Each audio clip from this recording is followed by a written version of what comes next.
I'm on mute most of the time. Well, you were talking to Alan. So you're not. I took it off, that's why. I'm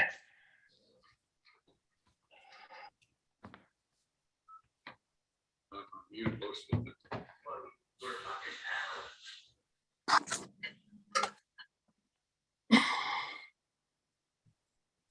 Okay, we are all set. Okay, we're ready. Would you please do attendance? Yes, Craig Leggett, Here. Michael Biddle, Yes, ma'am. Mike Wild, I'm here. uh, who else? Dan Bruno, is he here? Dan? No? Okay, and Dave O'Brien. Here, Okay, we have a quorum. We have 4 out of 5. okay. In terms of industrial park, potential project updates. Early project is working on the dewatering facility and finished up delineation, so in terms of that, we don't have any other major projects in the park. The sewer and water, the sewer study got started. But we're working on getting ready for DEC and collecting information. So I was hoping Dan would be here because Dan is the person who's going to be the in-between between all that, heading up the project for the IDA. So we'll see. So Bob, would you or Tom give us an update on the delineation? The way I understand it right now is North Country Environmental is actually working on their part of the project. I know I've actually got a call into them right now. I was just trying to get an update. I have not heard back from them. I know, Dave, in your conversation with them with regards to Lot 5, they have a kind of a game plan that they're in the process of working out with John Connell at the Army Corps of Engineers.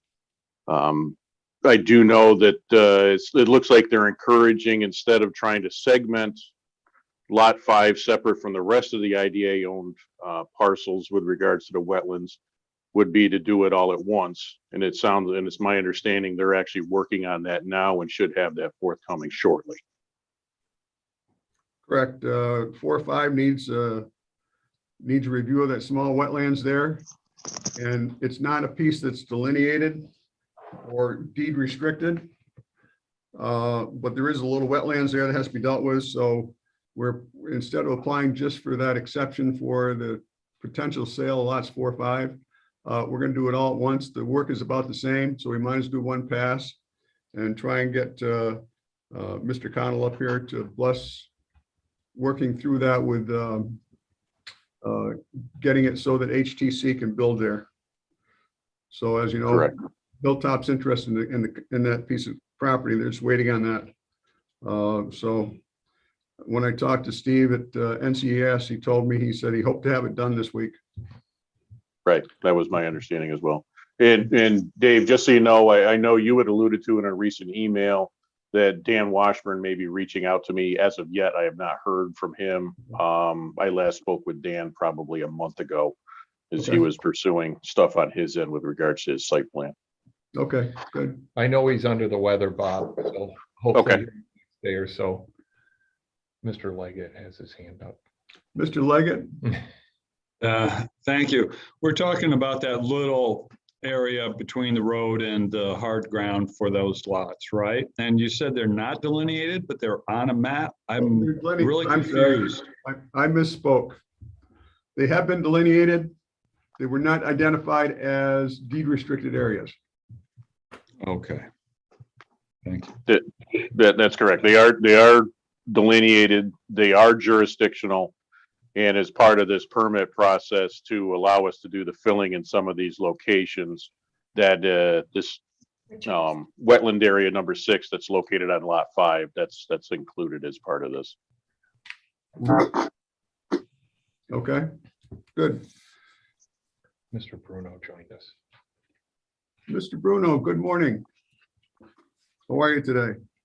Good And morning. Mr. Campbell, I'm surprised to see him with Yeah, active probably internet. Okay. That's about it. Next order of business is approve the March 9th minutes for the IDA Executive Park. Do I have a motion to approve the minutes? So move. Moved by Craig. Do I have a second? Do I have a second, Dan or Mr. Wild? Dan seconds it. All in favor? Aye. Opposed? Abstain, Dave. Pardon? I have to abstain. I was not Okay. present. Okay. Michael abstains. All in favor? Aye. Aye. We'll get going here in just a couple of seconds. Executive Director's report. Good morning, everybody. It's nice to see everybody. Since the last board meeting, it's been a busy couple of weeks. The chairman and I have had several meetings with various entities in Warren and Washington County with interested parties partnering with the IDA and various businesses. They've been sent the applications.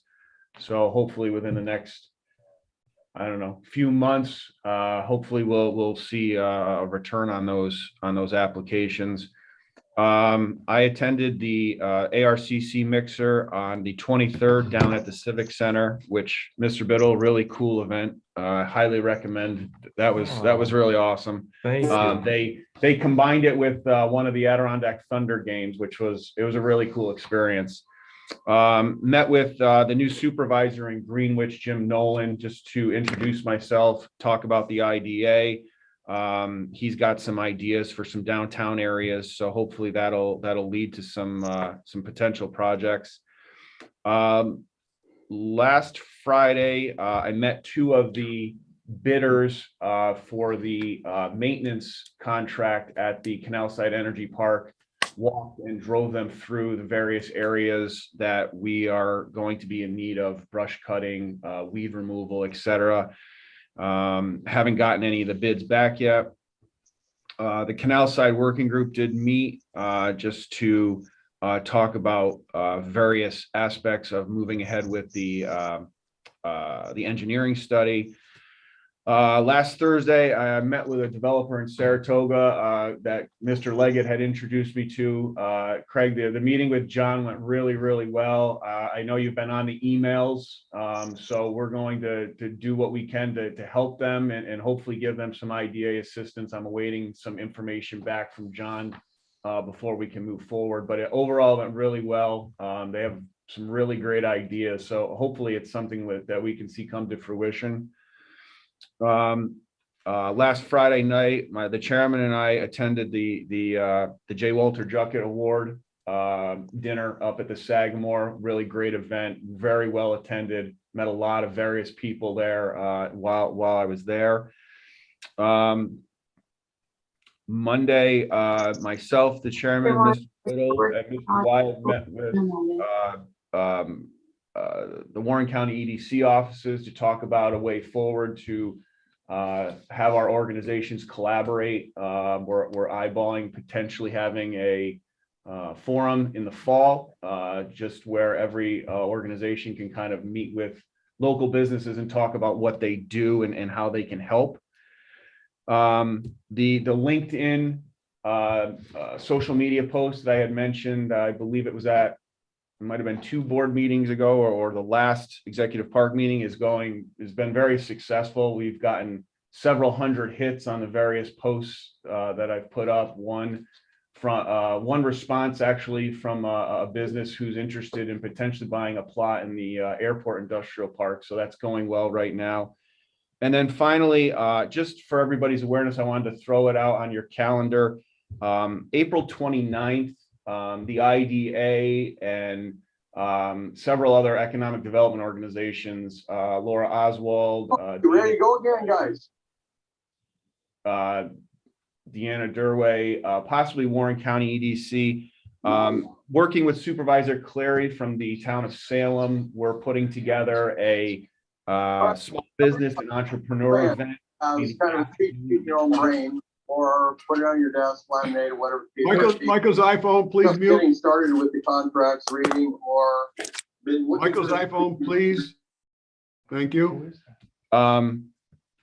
we're organizing a small business and entrepreneurial event on the afternoon of April 29th in the town of Salem.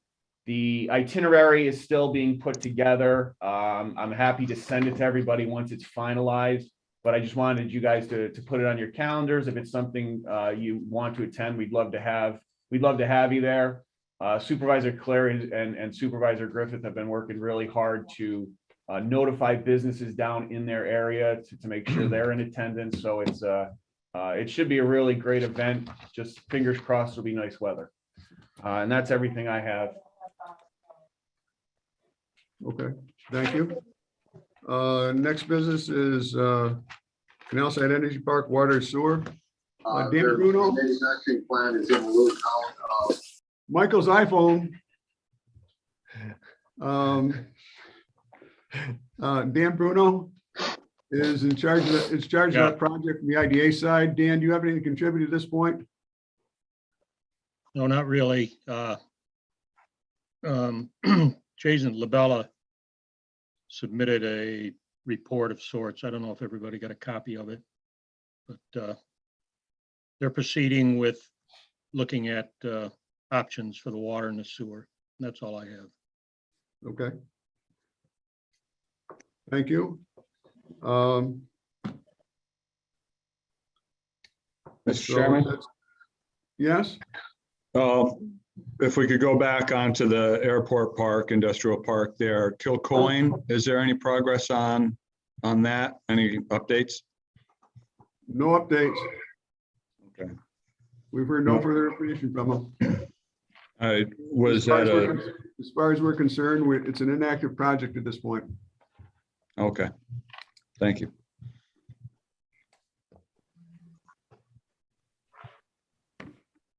Okay. So that was it. Next order of business, we have a new applicant, received the applicant last week, Sun Valley Apartments. I think Rich Askew was going to make a small presentation on it. Yes, I'm here, you guys.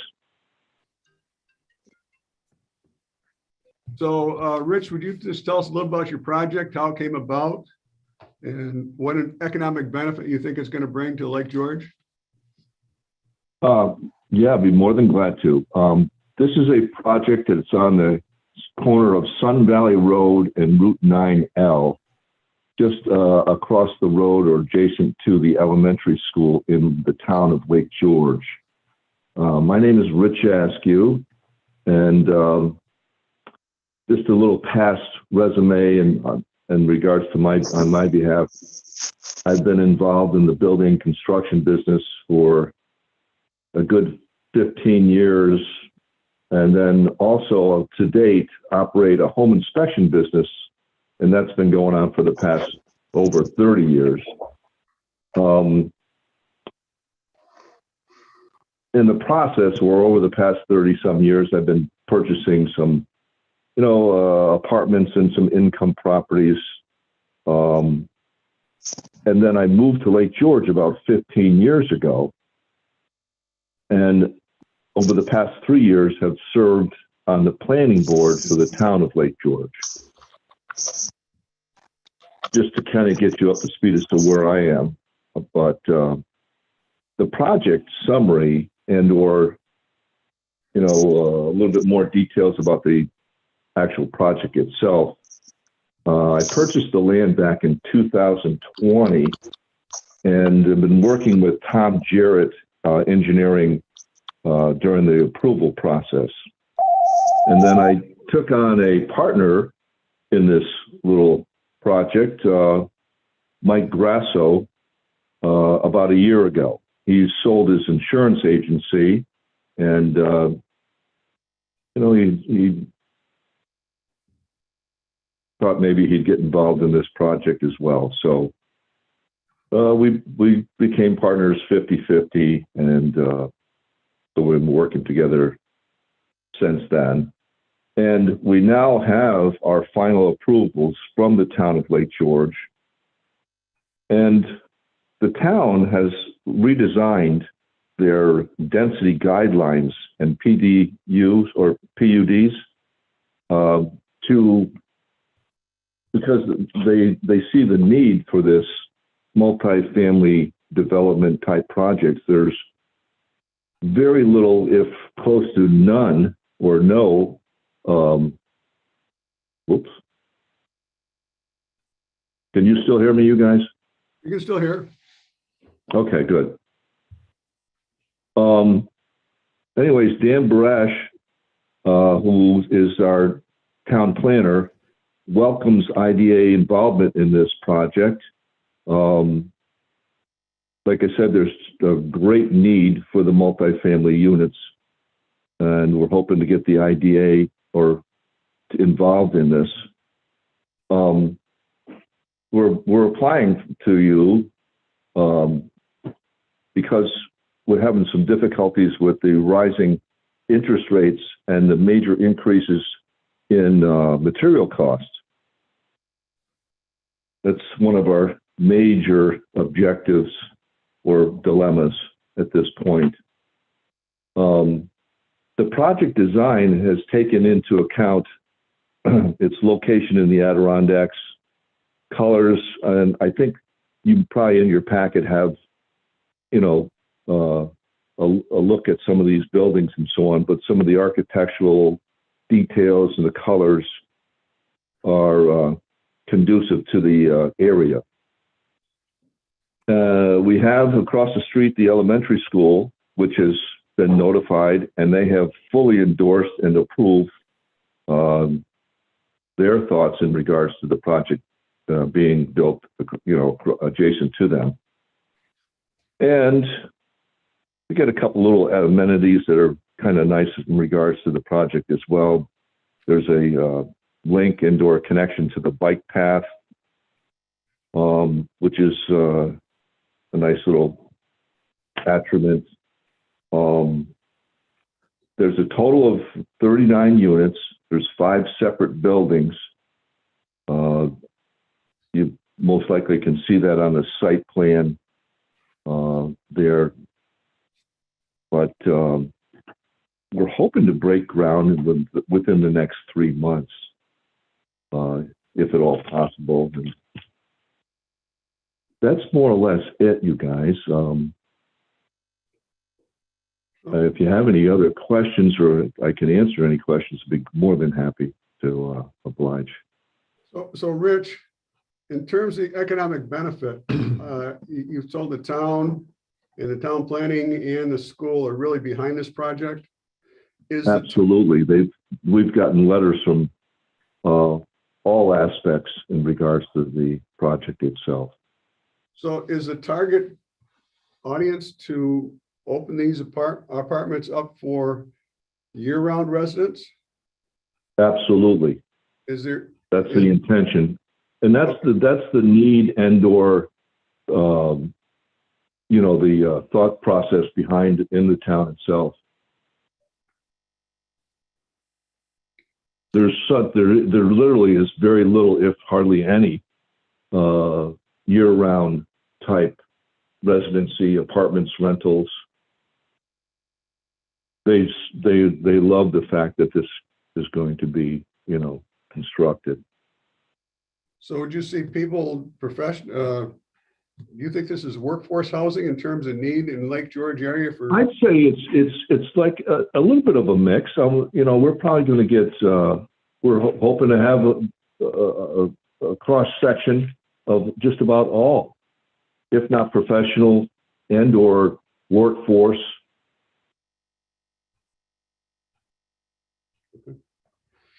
Any other questions from the board? Hey, Dave, it's Mike. I do have a couple. Be glad to. Yeah. Hey, Rich, it's Mike Wild. We haven't met before, Yes, but I'm curious about any kind of restrictions that you might have to stop people from turning these into, you know, weekly, monthly rentals for the tourists. Are there any we were thinking there hasn't been any specific restrictions from the town. It never really came up, but our intentions are to do, you know, annual type leases. So it's one of my concerns because the plethora of vacation rentals, that this Yeah. could turn into something like that and basically defeat the purpose for what we're looking for, which is workforce housing. I understand your concern completely. That's not our intention at all. We're going to have a property management company doing, controlling the leases and interviewing and vetting the tenants. Like I said, it's our intention is to do an annual type lease. And obviously they can be renewed, but 1 year type leases. So would you be against putting something in the agreement that says that you wouldn't allow any kind of conversion or subletting for, weekly rentals, tourism rentals, vacation rentals? I suppose not. I mean, I don't really see a problem with that. Excellent. There's a couple more. We haven't really, nobody's ever mentioned it to us before, but like I said, the annual type lease is what we want a tenant, long-term tenants. Sure, of course. But one of the reasons I bring this up is there's another organization that we gave benefits to up in Mr. Leggett's area that recently sold. And, once it sells, unless there's an agreement in place to not make that happen, then, there's nothing to. Things change. Yeah, exactly. So, my thought is to really try to lock this down into full-time residential housing versus the vacation rentals. No, I understand that completely. And that's what the town has redesigned their zoning in regards to the density so that they can endorse and or create, housing for full-time and or, residents rather than vacation type situations. So you wouldn't be against having some kind of language in our agreement to make sure that continues at least? I don't think that should be a problem. I don't think so. I think that's because, like I said, that's our whole game plan here is to have it more of an annual type lease type situation with residents. Okay. Have you received any grants or plan on applying for any grants for this project? No, nothing of that nature at all. Okay. This is our only application for some relief. And actually, my next question is more along the lines for Kara. But Kara, do we have any, and I don't think we do, but is there any way that we can place some language in our agreement that says that if the property, and it's not specifically for this project, but for all projects, if the property is sold, they need to come back to the IDA for renewal of the benefits? Yeah, we can include that in our language to require. I know the project you're talking about, they are coming back to the IDA to get consent for that. So yeah, we can definitely include that in our project language going forward. And the chairman and I have discussed adding that specific language as well. Okay, great. Thanks. Yep. Thanks, Kara. Thanks, You know, Rick. I can understand your viewpoint by all means. Any other Thanks, comments? Dave. Any other comments or questions? Okay. Oh, The application that was sent through is just a preliminary, what you have to date, right? It's nowhere near complete, is it? oh, Well, I thought it was complete. There were a bunch of check boxes that were unanswered, and there was one there, and I don't have it right in front of me right now, where the answer was no, but I think it should be yes. Also, it had 30 units, didn't it? On there, and you just No, said 39. it's actually 30. It's 39, guys. So if there's any kind of mistakes and or things that need to be finished off, we can, address those, I'm sure. Okay. Okay, well, thank you, Rich. We'll Sure, I mean, the application. Any- you guys will have an open hearing or to see, or I would imagine. Well, the process will be review the application. Make Yes. sure it's compliant with our needs. At our next meeting, we will introduce the application to the process. Then we I have to see. send a public hearing. Set a public hearing Public within hearing. a couple weeks after that. Then after that, there's the approval. So the process probably Okay. take about a month to do I see. from the time. it's- Understandable. In the meantime, if you can just let us know what specific details are missing in the application, we can address those. Will do. I Thank you. appreciate that. Thank you. Have a good day. You too. Next order of business is election of park chair. Election of the park chair. The park chair has to be elected from the current executive committee. Current executive committee is myself, Mr. Leggett, Mr. Wild, Secretary Treasurer, Mr. Biddle, and Dan Bruno. So I would entertain a motion to nominate an individual for park chair. Mr. Bruno's expressed interest in the position. I nominate Supervisor Bruno. Second, Second by Mr. Biddle. Do you have any further nominations? And Mr. Wild. And Mr. Wild, do we have any further nominations? Do I have any further nominations? Having heard no further nominations, I will close the nominations and ask for a vote on Mr. Bruno as park chair. Craig Leggett, Yes. Michael Biddle, Yes, ma'am. Dan can't vote, right? Correct. Mike Wild, yes, Dave O'Brien. Yes. Mr. Bruno, I'd urge you to abstain, sir. Yeah, sounds like a good idea. Okay. As your campaign manager. Congratulations, Yeah, Dan. thank you. So, Yeah.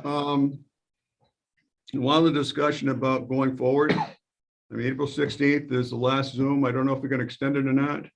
But personally, I'd like to see more in-person meetings. I think it's better. I mean, I still want to keep the Zoom hybrid for people who can't make it for any specific reason. But I'm going to open the discussion up. I think it's important to have more in-person meetings and going forward, have more hybrids. What's the feeling of the executive committee at this point? Dave, my sense is to leave the option open, but to try to encourage everyone to show up, like you said. Mr. Biddle? You're saying April 16th is when the governor had extended it That's to? extended to. Yeah, So it's not in our bylaws to be able to vote via Zoom, I don't believe, is it, Kara? no, so right now, as long as, if she extends the emergency on or before April 16th, then the Zoom meeting will remain an option for you.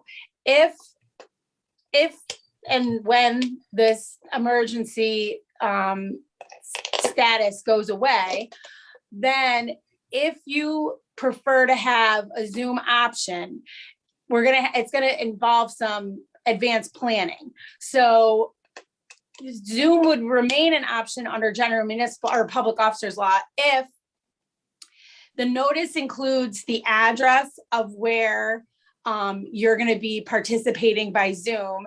And also you have to allow the public to attend at that location. So for instance, if you're Zooming from home or in Florida or in California or wherever, that address needs to be included in the Zoom reference. And also, should somebody desire to come to that location, you have to permit them to do that. So it would need if you wanted to participate by Zoom, once the emergency is over and we're not having Zoom anymore, then unless the legislature changes the law to permit it, then, you'd have to touch base with Ally before the notice goes out, gets published and all that good stuff. So it will take, it won't be, oh, I can't make it this morning, I'm just going to Zoom in. It's going to take some advanced planning to Zoom if the law does not change across the board. Nick, Yeah, I hear you.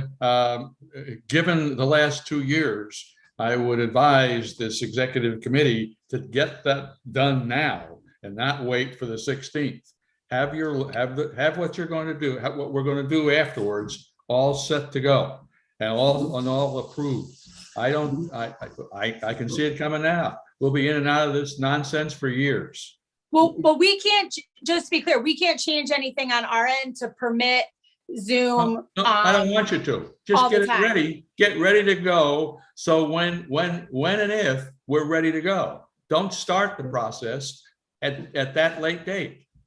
well, I'm not asking to start the process late date.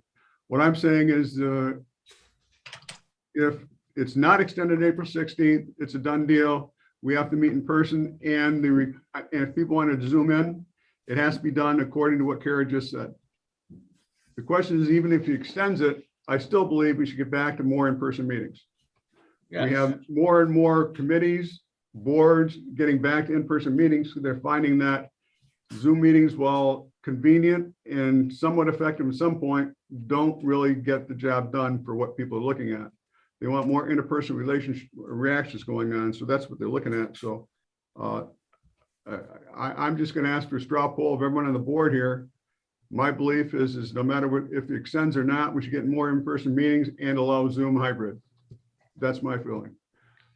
I mean, before I vote, Kara, just for clarity's sake, it's a 10-day pre-meeting notice, right? And it would list Mr. Bruno's home address if he were to stay at home Yes. within the meeting. Yeah, it's not it's a 10-day requirement for public hearings, but our meetings don't require the 10-day notice. Okay, but the address would be on there. But the address would be posted to the website, posted into the post-star. And yeah, if that address was there and anyone decided they wanted to come to Dan's home address to participate in the meeting, they would be allowed to do that. Okay. Sure. I know Come on Mrs. over. Mrs. Biddle would not be fond for that whatsoever. So I'll be coming to live meetings. All right. Thank you, Brian Campbell. So this isn't a vote, just show of hands. Who is in favor of more in-person meetings? Along with a hybrid option. It's a I'm great gonna idea. have- Okay. Anyone for a no? Looks like the ayes have it, so we'll progress by the board's desire. Okay, one more. I don't have anything else for the board in open session. Anyone else have any comments? Craig? So Etane has been sold to Scott's Miracle Grow. What's the status with their whole exemption? Being the supervisor of the town of Chester, and we gave them over $6 million of exemption on things, and now that they're bought by and that was for a woman-owned business, a family woman-owned business. Was there any clause in that agreement that the new owners would have to come back? Yeah, Sure. they have to, they have to, and they are coming back to the board for us to consent for these, for our benefits to continue with respect to the project. So actually I was talking with them yesterday about what we are requesting from them to present and what they need to present at an upcoming meeting. Thank you It's for that not, update. it's not a default under the terms of our documents for them to sell their project. So long as it moves forward under the same program, as long as they undertake the same project that KDBF Etane applied to us. The property is not changing ownership. To my knowledge, that's how it's been presented to me so far. The property remains owned by KDBF. That's who the pilot agreement is with. But the ownership of Etane is changing. It's my understanding that, I've asked them for some additional specifics about who is remaining, but it sounds like the controlling interest is being sold. Keep me updated. Thank you.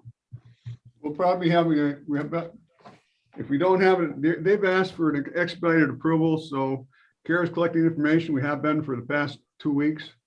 We may have to have a special meeting for our Paris submission. So we might as well piggyback on that. So Kara and I let you know what's going on, and Ally send out any special meeting announcements for it. Okay. You know, Dave, my concern along these lines is there's a windfall. Someone's making a lot of money on this deal, which is okay. But like Craig mentioned, our constituents are not seeing any benefit here.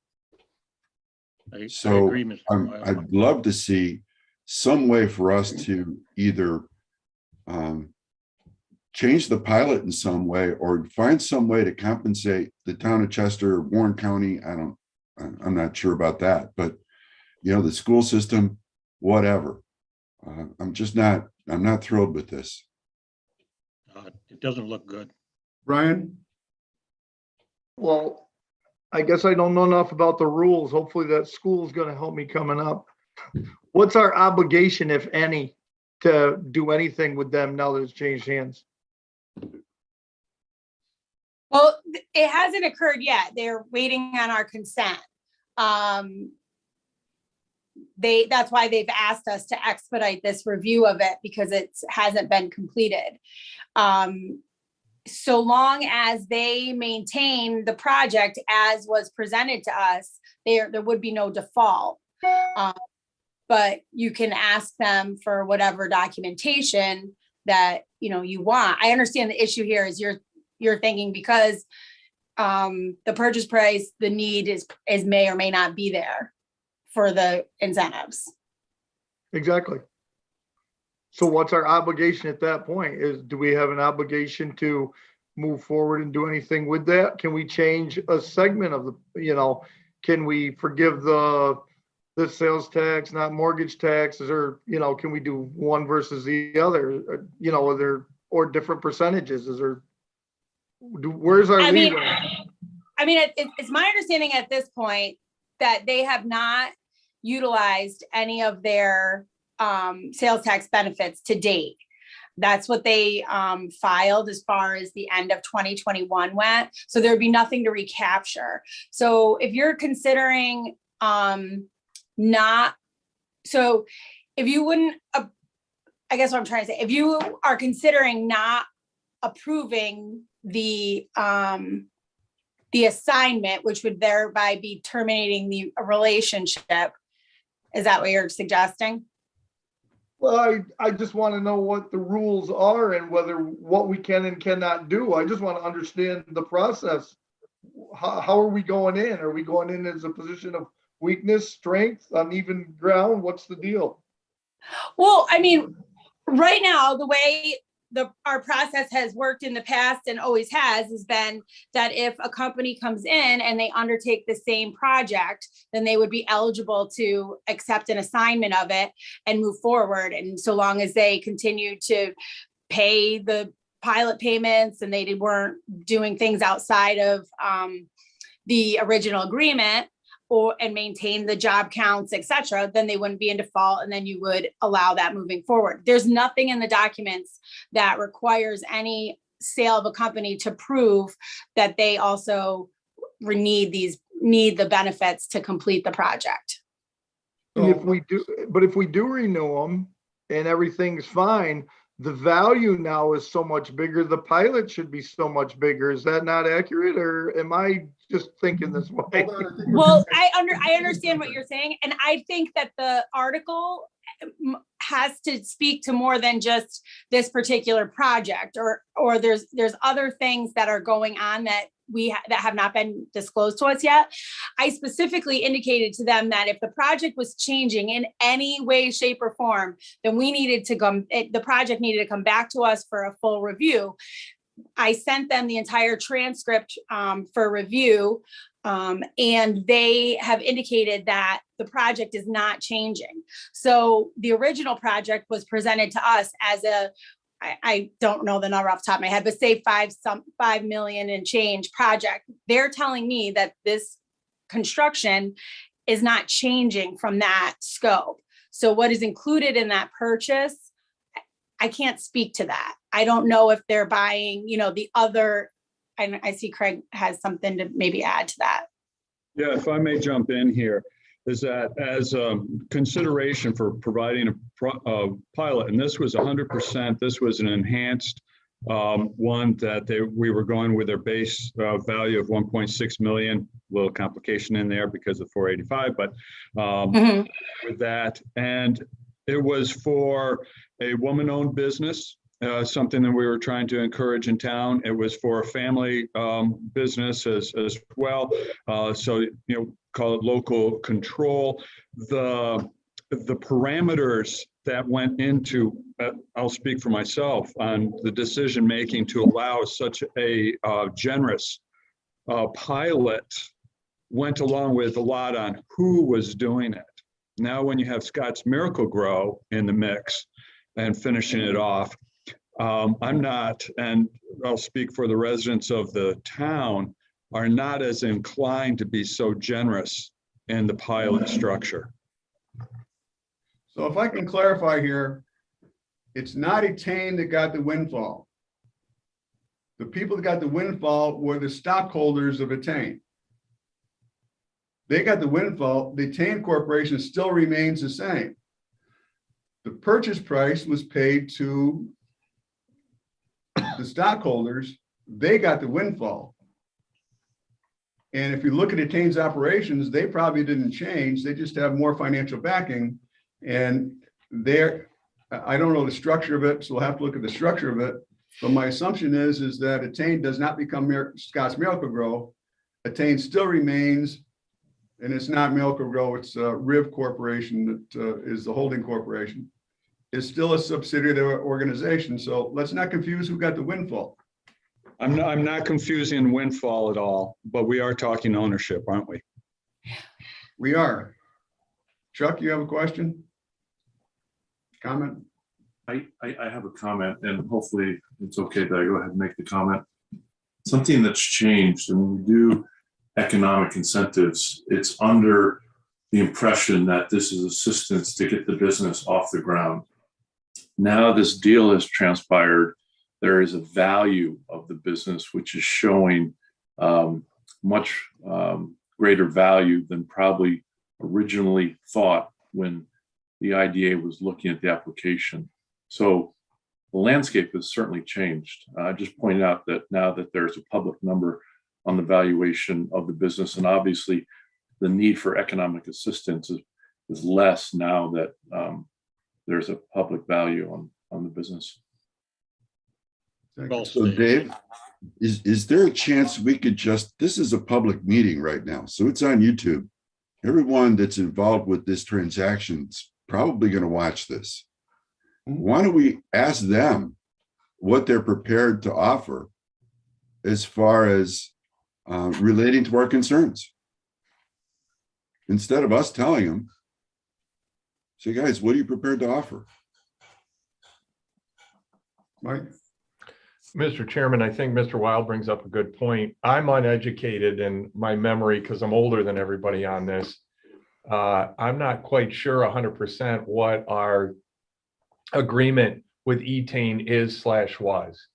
So I would want to be educated on every angle of this, as I'm sure everyone on the board would want to be, where we're at currently.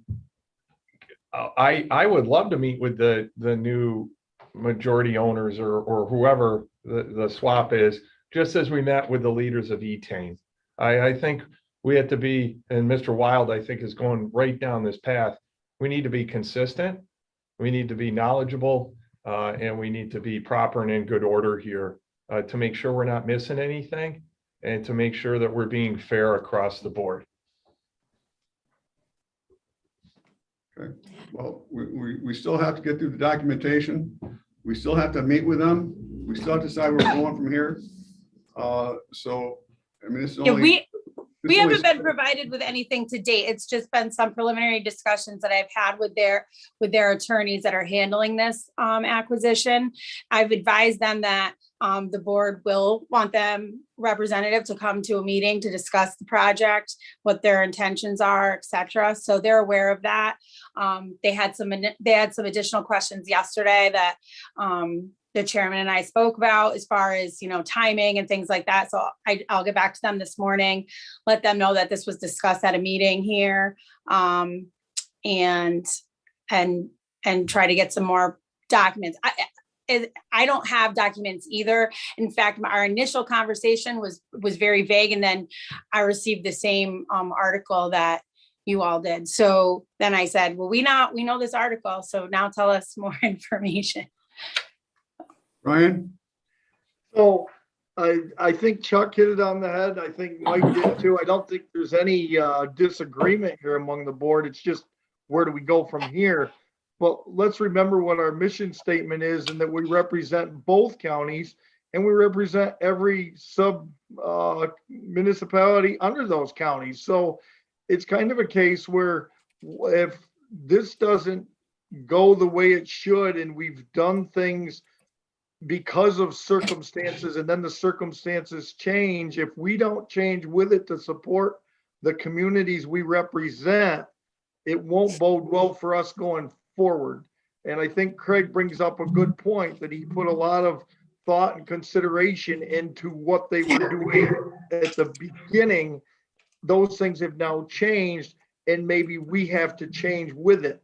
I just think the fact that it's an open meeting and that they're watching and seeing this, they can understand where we're coming from and why it's important. And I think that's all a good thing. So I don't think there's disagreement amongst us. We're just trying to get to where we go from here. And I appreciate this dialogue. It's been great. So we'll hopefully we'll get more information. Mr. Good. Chairman, I think it would be also wise to alert them that this is probably not going to be easy to expedite because of all our questions. And setting expectations, I think, is also fair. Okay. Carol, we'll talk afterwards. Okay. Okay. We also have a request. Keep me in the loop. Pardon? You can keep me in the loop. Thank you. Yeah, we'll do. So I'd like to make a motion going to get to the executive session to talk about contract potential negotiations with contracts and potentially personnel matters. And we will not be taking any action coming out of here. So I'd entertain a motion going to executive session. Dan Bruno, do I have a second? Can I get a second, please? Second by Craig. All in favor? Aye. Carried. Aye.